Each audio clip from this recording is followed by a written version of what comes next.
शाही बंदी। गुरु कुम्हार शिष्य कुंभ, कढ़ी कढ़ी काढ़े मोट, भीतर हाथ सहार दे, ऊपर मारे चोट। जैसा कुम्हार मिट्टी का बर्तन बनाने के लिए शुरुआत करता है तो पहले मिट्टी का ढीक लगाया जाता है। उसके बाद उसको खूब प्रयास करता है, दुरमता है। उसमें जितना भी विकार वस्तु रहता है, खड़ा कंकड़ काड़ी कचरा, जितने भी उसका विकार रहता है उसको सबको छानबीन करता है, निकालता है। जब पूरा निकल जाता है उसका विकार, तब उसमें पानी डालता है। पानी डालने के बाद कुछ समय उसके सींचते तक, गलते तक के देखते हैं। जब वो मिट्टी गल जाता है तब उसे फिर खूब रौंदते हैं। पैर से रौंदते हैं, हाथ से रौंदते हैं और हाथ से थाह लगाते हैं कि इसमें कुछ खड़ा कंकर ना रहे, काड़ी कचरा ना रहे। अगर वहाँ खड़ा कंकर रह जाए तो घड़ा खराब हो जाएगा, सही नहीं बन पाएगा। इसलिए पूरा थाह लगा लेते हैं। तब घड़ा बनाने के लिए शुरुआत किया जाता है। जब घड़ा बनाने के समय कुम्हार उस घड़ा के अंदर हाथ लगाता है, भीतर हाथ सहार दे, ऊपर मारे चोट। जब घड़ा बनाती है तो भीतर में हाथ लगा करके ऊपर से मारता है, थप्पड़ मारते हैं। क्यों मारता है कि इसमें एक भी खड़ा कंकर रह जाए तो घड़ा छेद हो जाएगा, घड़ा बेकार हो जाएगा, सारी मेहनत बर्बाद हो जाएगा। इसी तरह कुम्हार उसको भीतर हाथ की सहारा दे करके उसको थाह लगाते हैं कि इसमें कुछ तो ना रह जाए।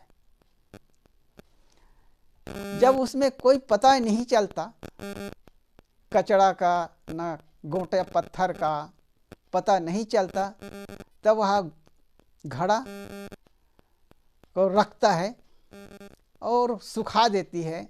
सुखाने के बाद फिर उसको भट्ठी रचते हैं, आँव रचते हैं और उस घड़ा को फिर पकाते हैं। पकाने के बाद वह घड़ा को निकालते हैं आँव से और उसको ठोकर मारते हैं कि घड़ा कच्चा है या पक्का है। अगर पक्का घड़ा रहा तो आवाज़ उसकी टनाटन आएगा और कच्चे रहा तो बद्दा आ जाएगा। जब आवाज़ से पता लगाती है तो जैसा कुम्हार घड़ा को ठोकर मार करके लगाते हैं, आवाज़ का पता लगाते हैं। जब उसमें आवाज़, कड़ा आवाज़ आती है तब उसको फिर बाजार ले जाते हैं।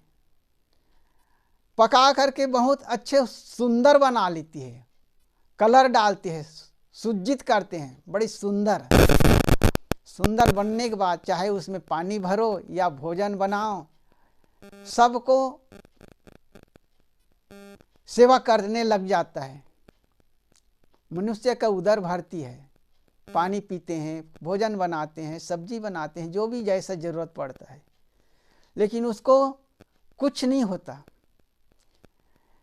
उसको महीना 2 महीना पानी भी भर के रख दो तो वह घड़ा ज्यों का त्यों रह जाती है।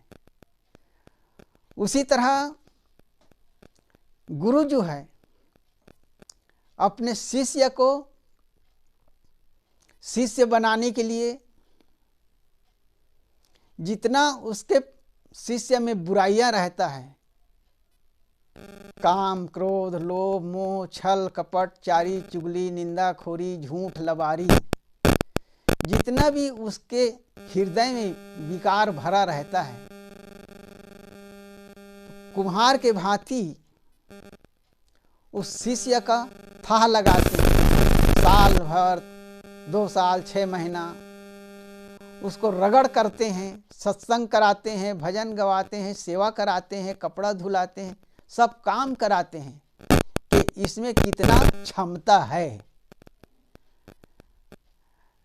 सबका गुरु का सहन कर लेता है और उनकी आज्ञा की पालन करता है, उनकी मर्यादा रखता है, तब समझ जाती है कि यह शिष्य अब पक्का हो गया। जिस तरह घड़ा कुम्हार पका करके थाह लगाती है, उसी तरह गुरु शिष्य को पढ़ाते, शिक्षा दे करके उनकी जितना भी बुराइयां रहता है उसको निकालने के बाद शिष्य बनाती है कि अब यह पक्का हो गया। जिस तरह कुम्हार पानी डालती है और उसको फावड़ा से या कोटेला से मारती था, उसी तरह प्रेम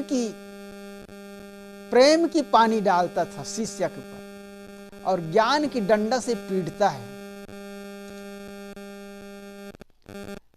ज्ञान की डंडा को सह लिया तो वह शिष्य पक्का हो गया।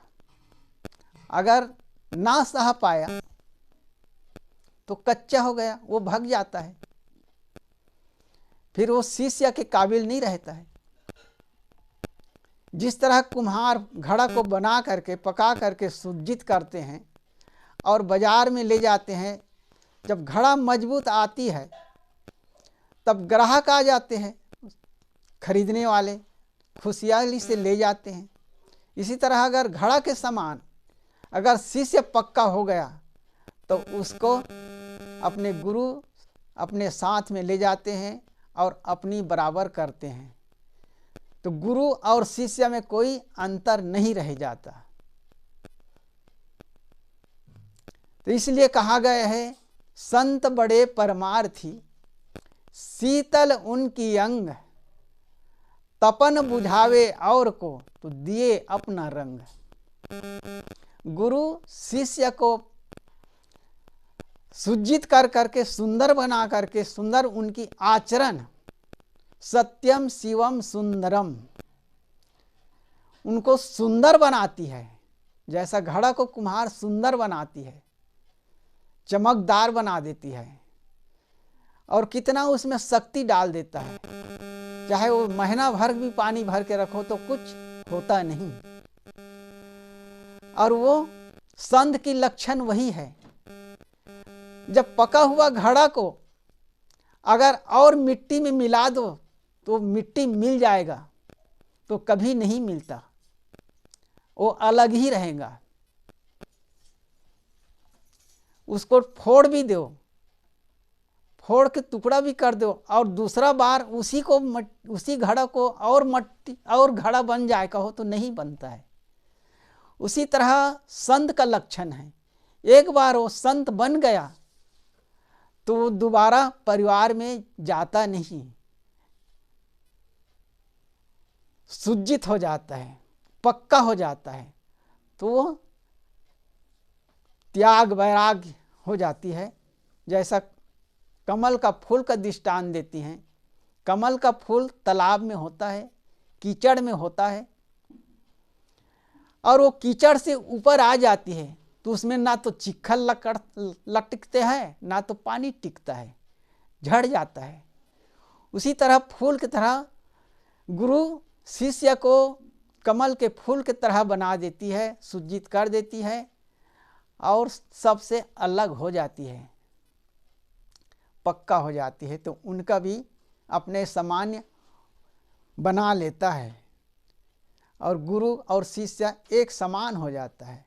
सदगुरु अभिलाष साहेब कितने बड़ी उपकार किया, जैसे संसार में सदगुरु कबीर साहब आया, संसार को बोधे और अपने रंग में रंगाया, उसी तरह सदगुरु अभिलाष साहब कितने लोगों को अपने रंग में रंगा दिया। कितना बड़ी महान, कितना उपकार किया।